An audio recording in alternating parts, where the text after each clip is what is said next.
In the small and peaceful village of Makoma, the sun always rose with a golden glow, painting the huts and trees in soft light.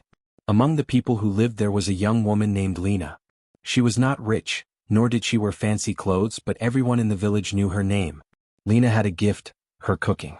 Every morning, long before the roosters began to crow, she would wake up, tie her scarf neatly, and light her small cooking fire outside her mud house. The smell of onions, peppers, and spices filled the cool air, drifting through the narrow paths of Makoma like a warm invitation. People often said that Lena's food could chase away sadness.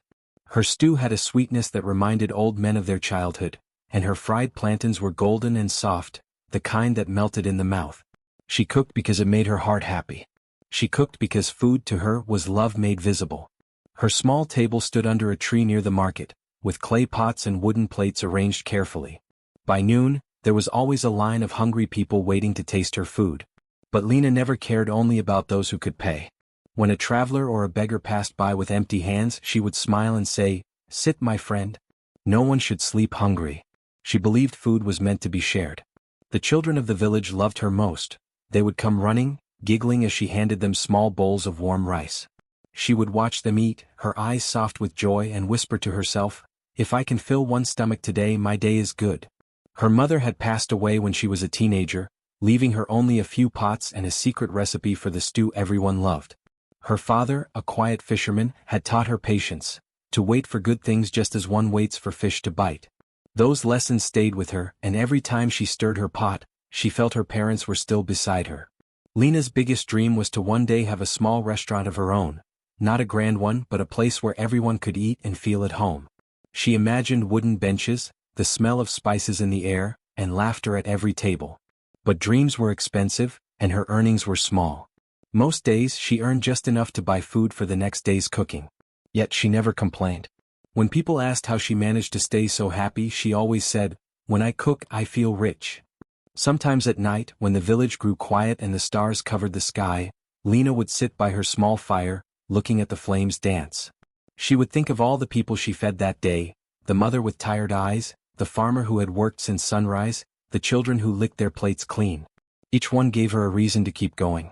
She didn't know it, but her kindness was already spreading like light through the dark corners of people's hearts. Her food stand soon became the heart of Makoma. People gathered there not just to eat but to talk, to laugh, and to share stories.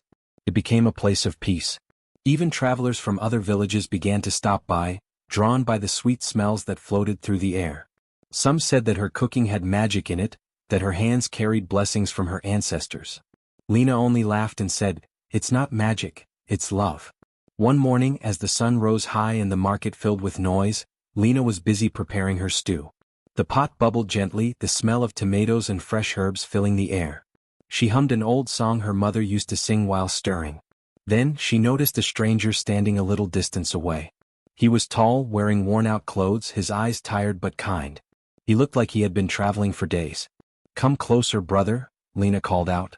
"You look hungry." The man hesitated.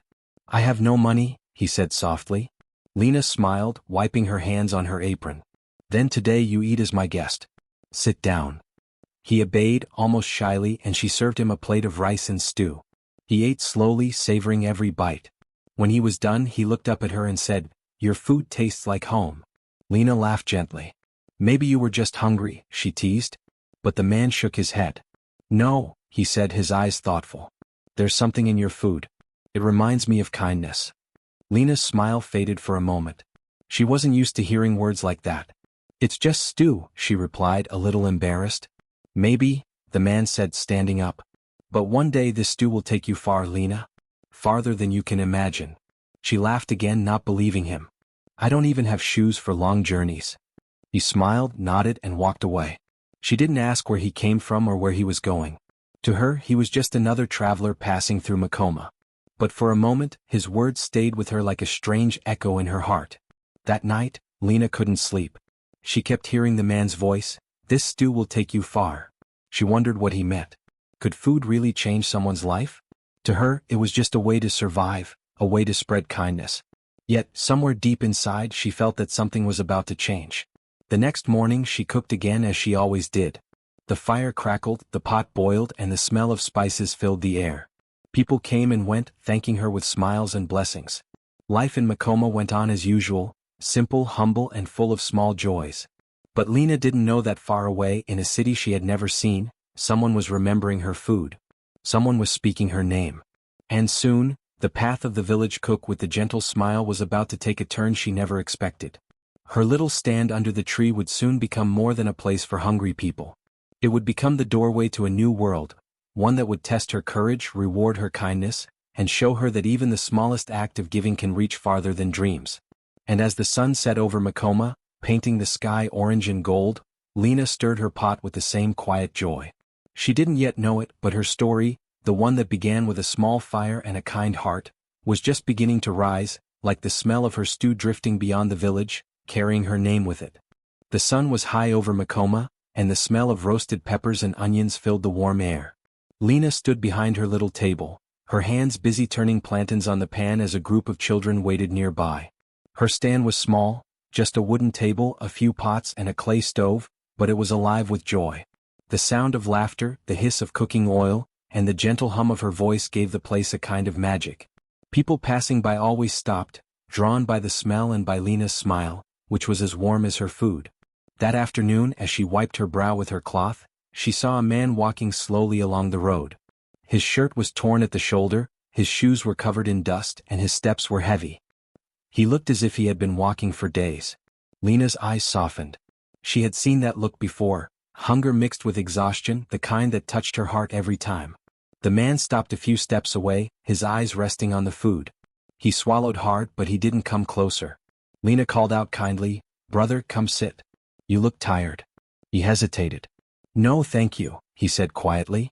"I have no money." Lena smiled and waved her hand as if brushing away his words. "Money can wait.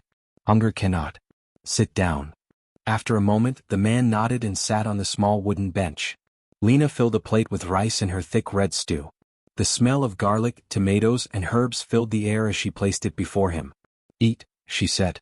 "You will walk better on a full stomach." The man picked up a spoon and began to eat slowly. Each bite seemed to surprise him. His shoulders relaxed and a small smile appeared on his face.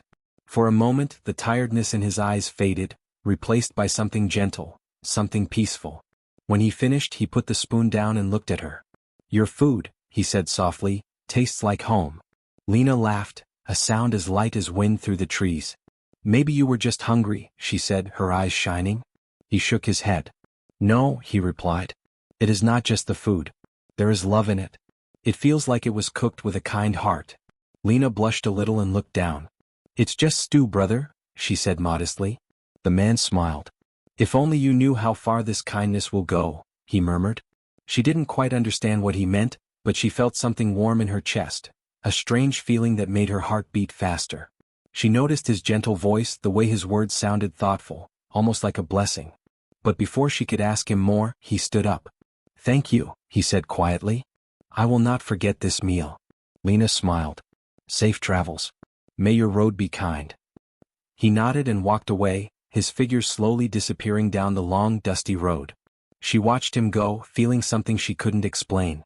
There was something about the man, something calm but deep, like he carried a story he wasn't ready to tell. After he left, the market slowly grew busy again. Women came to buy food, men stopped to talk, and children ran around playing near her stand. Lena served everyone with her usual warmth, but her mind kept drifting back to the traveler. His words replayed in her head, "Your food tastes like home." That evening, after she packed her pots and cleaned her table, she sat by the fire behind her house. The stars had started to appear, shining softly in the dark sky. She stirred a small pot of leftover stew and thought about the man named Tariq. She wondered where he had gone and why his eyes looked so full of stories. The night wind blew gently through the trees, and for the first time in a long while, Lena felt a strange pull, as if life was about to change. She didn't know how or when, but deep inside she felt it. Over the next few days, life in Makoma continued as always. Lena woke up before sunrise, washed her face with cool water and began cooking. Her food stand was always full of life, with people laughing, eating, and sharing stories. She loved her simple days, her small joys, and her quiet evenings. But she couldn't forget Tariq. Sometimes she looked at the road where he had walked away, half expecting to see him again. Each traveler who passed made her heart skip, but none were him. She began to wonder if maybe she had imagined his words, or if he was just another hungry soul passing through her world for a brief moment. One morning, as she served food to a group of traders, a small boy ran up to her, carrying a folded piece of paper. "Mama Lena," he called out of breath. "Someone asked me to give you this." Lena looked surprised. "Who?" The boy shrugged. "A man on a horse. He said you would understand." Then he ran off. Curious, Lena wiped her hands and opened the note. Inside, written in neat but hurried handwriting, were the words, "For every meal you gave in kindness, a door will open. Do not stop cooking, Lena. The world is watching." There was no name, but she knew instantly who it was. Her heart raced. She looked toward the far hills where the road disappeared. The wind blew softly against her face, and for the first time she felt that her small food stand, her little dream, might be part of something much bigger. That night she cooked with a brighter fire. Every dish seemed to taste better, smell richer. The people noticed too. "Lena," they said, "your food feels different today." She only smiled and said, "Maybe it's the wind." But deep down she knew the truth. Something was changing. The kindness she had always given without thought was beginning to come back to her in ways she couldn't yet see. And as the moon rose high over Makoma, lighting up her small home, Lena whispered a silent prayer of thanks. Somewhere out there, a man named Tariq was remembering her food. Somewhere, her simple act of sharing had already begun to shape a story far greater than she could imagine. And though she didn't know it yet, the taste of her kindness had reached beyond her village, and soon, it would reach even farther. The morning sun rose gently over Makoma, painting the small village in soft gold. Lena was already awake, stirring her pot of stew while birds sang in the trees. The smell of simmering tomatoes and onions drifted through the air. It was another ordinary day, or so she thought. She hummed quietly, unaware that her life was about to change forever. Around mid-morning, as she served a group of farmers, two men appeared near her stand. They stood out immediately. Their clothes were clean and neat, and their shoes shone like polished glass. The villagers turned to look, whispering among themselves. Strangers in suits were rare in Makoma. The taller man stepped forward and spoke politely, "Good morning, madam. Are you Lena?" Lena blinked, her hand still holding a wooden spoon. "Yes, I am Lena," she said slowly. "Can I help you?" The men exchanged a quick glance, then one of them said, "Our boss would like to meet you in the city. He sent us to bring you there." Lena frowned in confusion. "Your boss?" she asked. "Why would he want to see me? I only sell food here by the roadside." "He knows you're cooking," the man replied simply. "He says your food changed his life." Her heart skipped a beat. For a moment she thought of Tariq, the traveler she had once fed without charge. But then she shook her head. "Maybe you have the wrong person," she said nervously. The man smiled kindly. "No, madam. We were told clearly, Lena from Makoma, who cooks near the big mango tree." The crowd around her murmured with excitement. "Go, Lena," one woman said, "maybe this is your blessing." Still, Lena hesitated. She had never been to the city before. It was far, busy, and full of people she didn't know. "I don't even have city clothes," she said shyly, wiping her hands on her apron. The second man chuckled softly. "You won't need fancy clothes, madam.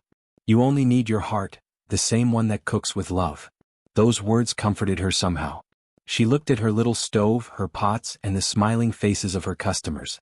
Then she took a deep breath and nodded. "All right," she said quietly. "I will come." They helped her close her stand and guided her to a car waiting by the roadside. Lena sat in the back seat, her hands folded tightly in her lap. As the car drove away, she looked out the window and watched her small village fade into the distance. The dirt roads soon turned into smooth pavement, and the sound of birds gave way to the noise of busy traffic. Her heart pounded, both nervous and curious. When they finally reached the city, Lena's eyes widened. Tall buildings touched the clouds and cars moved in endless lines. Everything felt big and strange.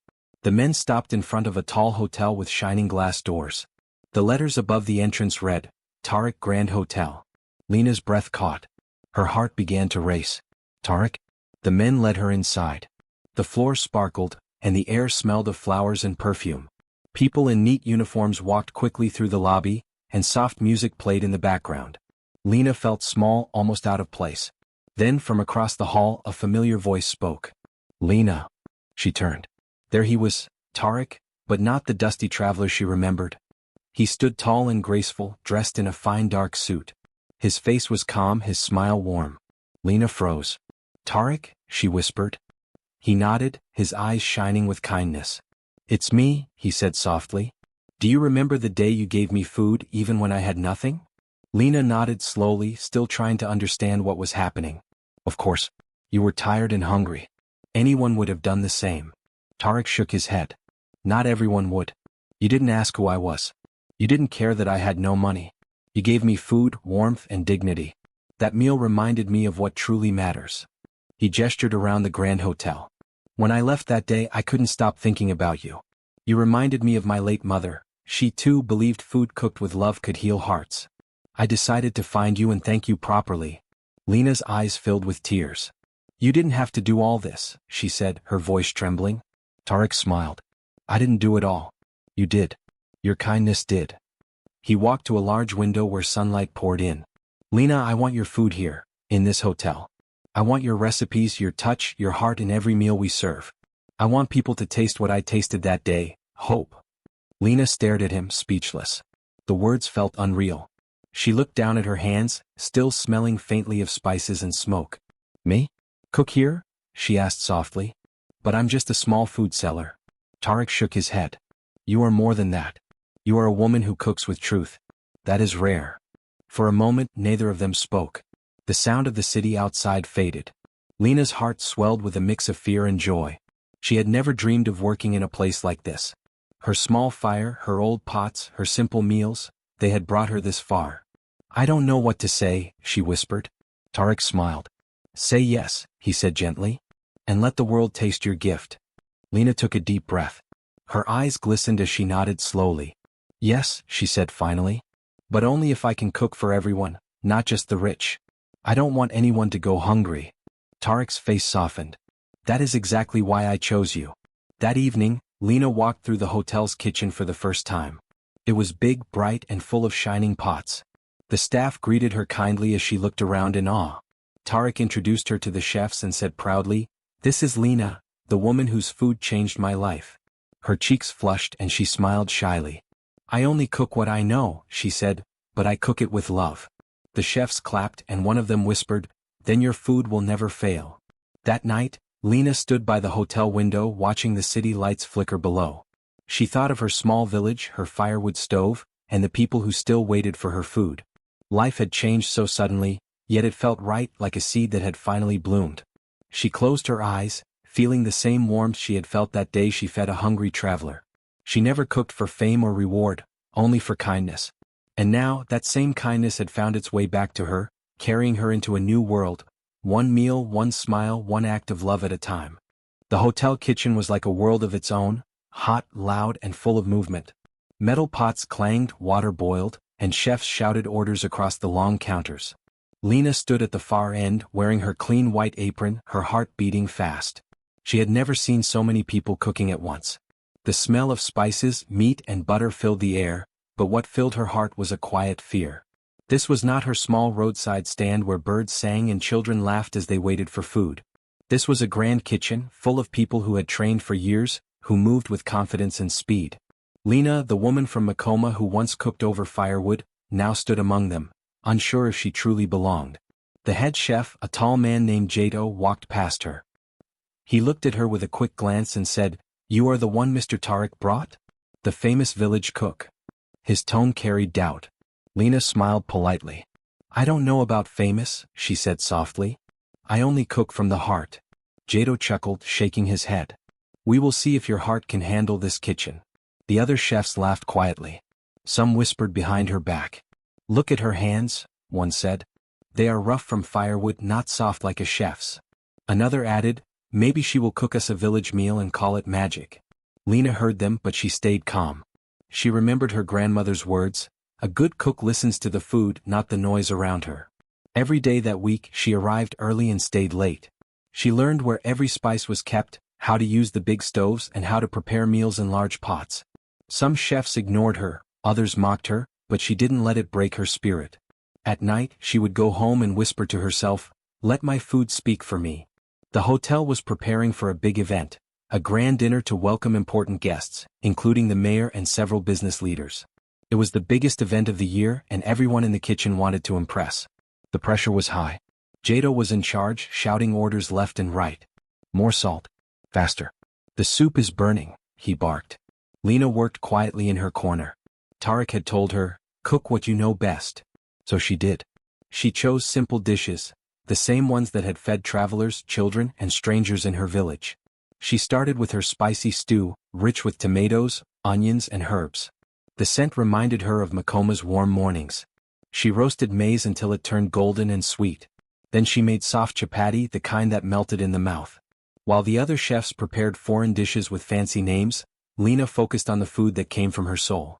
When the big evening came, the hall glittered with lights.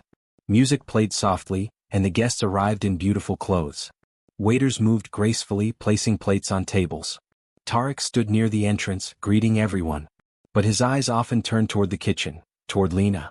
Inside, the tension was thick. Jado's face was red as he shouted instructions. The first course went out and everyone waited nervously. Then came Lena's turn. Her food was served as the main dish, her stew, roasted maize, and chapati. The guests took their first bites. For a moment there was silence, only the sound of forks and spoons. Then, slowly, smiles spread across faces. One man closed his eyes and said, "This tastes like my mother's cooking." A woman laughed softly, "I haven't tasted chapati this soft since my childhood." Whispers of joy filled the hall. The mayor stood up, clapping his hands. "Who cooked this meal?" he asked, his voice full of excitement. Tarek smiled proudly. "Her name is Lena, from Makoma." The room erupted in applause. People looked toward the kitchen, wanting to see her. Lena stepped out shyly, her apron still stained with sauce. She couldn't believe the cheers that filled the hall. For a moment, the world felt unreal. She remembered the dusty road where she once stood, selling food to travelers. Now she was standing in a shining hotel, her food praised by leaders and guests. The other chefs who once laughed now looked at her with new eyes. Jado approached her quietly after the event. "Your food," he said, pausing, "it has something special, something no training can teach." Lena smiled gently. "It is love," she said simply. "That's the secret." Tarek came forward too, his eyes full of pride. "You did it, Lena," he said softly. "Do you see now? You belong anywhere your heart takes you." She looked around the kitchen, at the steaming pots, the busy hands, the shining knives, and nodded. "Yes," she whispered. "But I will never forget where I started." That night, as the hall filled with laughter and music, Lena stood quietly by the window. The city lights twinkled like stars, and for the first time she felt completely at peace. Her hands smelled of stew and smoke just as they did in the village. But now, those same hands had brought happiness to a hall full of strangers. The scent of her cooking floated through the air, wrapping the night in warmth and memory. And somewhere deep inside she heard her grandmother's voice again, gentle and proud, "Food tastes best when cooked with heart." That night, everyone in the hotel agreed. The girl from the village hadn't just served a meal. She had served a piece of home. The morning after the great feast, the hotel was quiet. The guests had gone and the bright lights of the hall were turned off. Only the soft sound of cleaning could be heard in the distance. Lena was in the kitchen washing the last few dishes. Her hands were tired, but her heart was light. The night before felt like a dream, the applause, the smiles, the mayor's words. She could still hear the laughter in her ears. As she wiped her hands, one of the waiters came running in. "Miss Lena," he said breathlessly, "Mr. Tarek wants to see you in his office." Lena froze for a moment. Her mind began to race. Had she done something wrong? Was there a complaint? She quickly took off her apron and walked down the long corridor toward the office. Her steps were slow and her heart beat fast. When she reached the door, she knocked gently. "Come in," came Tarek's calm voice. Inside, the room was bright and full of sunlight. Tarek was sitting at his desk, smiling. On the table were papers, a steaming cup of tea, and a small golden badge. Lena stood by the door, nervous but respectful. "Please sit," Tarek said warmly. She sat on the edge of the chair, her hands folded on her lap. "You called me, sir?" she asked softly. Tarek nodded. "Yes, Lena. I wanted to talk to you about last night." Lena lowered her eyes. "If something went wrong, I'm sorry. I did my best." He raised a hand, stopping her gently. "Nothing went wrong," he said, smiling. "Everything went perfectly. In fact, better than I hoped." Lena blinked, confused. "Better?" Tarek leaned back in his chair. "Do you know what the mayor said to me after dinner? He said your food reminded him of his mother's kitchen. He said no dish had ever made him feel that way before." Lena's eyes widened. her heart filled with surprise and warmth. Tarek continued, "The guests couldn't stop talking about you. Some even asked for your recipes. And Jado, our head chef, came to me this morning and said he's never tasted food with such soul." Lena smiled shyly. "That makes me happy," she whispered. Tarek stood up, holding the small golden badge from the table. "Lena," he said, walking toward her, "you have a gift. A true gift. From today, you are no longer just a cook in this kitchen." She looked up, confused. "Sir?" He smiled and placed the badge in her hands. It read, "Head Chef Lena of Makoma." For a moment she couldn't speak. The world around her felt still. Tears filled her eyes as she looked at the shining badge. "Me? Head chef?" "Yes," Tarek said proudly. "You earned it. Not with fancy training, not with big words, but with love, kindness, and honesty. That is what true food needs." Lena stood slowly, still holding the badge as if it were a piece of gold. Tears rolled down her cheeks and she laughed softly. "I don't know what to say." Tarek smiled. "Say you'll keep cooking from your heart, that's all I want." She nodded, wiping her eyes. "I promise." Word spread quickly through the hotel. The village cook was now the head chef. Some were surprised, some were happy, and a few were jealous. But no one could deny what she had achieved. Every time she cooked, people lined up to eat. Guests returned not just for the taste of the food but for the feeling it brought, the warmth, the comfort, the love. Weeks later, Lena decided to visit Makoma again. She missed her village, the dusty roads, the singing children, the old trees that whispered in the wind. When she arrived, the villagers ran out to greet her. Children shouted her name and women clapped their hands. "Our Lena has made us proud," they cried. Mama Nuru, an old woman who once sold fruits beside Lena's stand, hugged her tightly. "You did it, my child," she said, tears in her eyes. "You showed the world what Makoma can do." Lena smiled. "It's not just me," she said softly. "It's all of us. Every meal I cook carries the spirit of home." That day the whole village celebrated. They sang, danced, and cooked together. Lena shared stories of the city, but she also listened to the laughter of the children and the voices of the women who still cooked on small fires. After a few days, Lena made a decision. She used her savings to build a small restaurant in Makoma. It was simple, just wooden tables, clay pots, and a big open fire. But the food there tasted like love. She named it the Heart of Makoma. She also began teaching young women how to cook. Some were shy at first, but Lena encouraged them. "Cooking is not about being perfect," she told them. "It's about feeding hearts, not just stomachs." Soon the little restaurant became famous. Travelers stopped by just as they once had at her roadside stand. But now the young women of Makoma stood beside her, learning, laughing, and earning their living. One day a young girl asked her, "Mama Lena, did you always know you would become this successful?" Lena smiled gently and looked at the sky. The sunlight danced on her face as she said, "If only I knew my cooking would land me here, I would have started dreaming earlier." Everyone laughed softly and the sound of joy filled the air. As the evening came, Lena sat outside her restaurant, watching the smoke rise from the kitchen. She could smell the stew, the roasted maize, and the sweet chapati, the same smells that had once filled the air of her small roadside stand. But now they carried a new story, a story of kindness, faith, and dreams that had come true. She closed her eyes and whispered, "Thank you," to the wind, to her grandmother's spirit, and to the road that had led her here. The stars began to appear, shining brightly above the village of Makoma. And as the laughter and the smell of food filled the night, Lena knew one thing for sure. Dreams don't always start big, but they grow with every act of love. And somewhere far away in a grand city hotel, the golden badge on her old chef's coat still gleamed, a quiet reminder of how far a simple heart could go.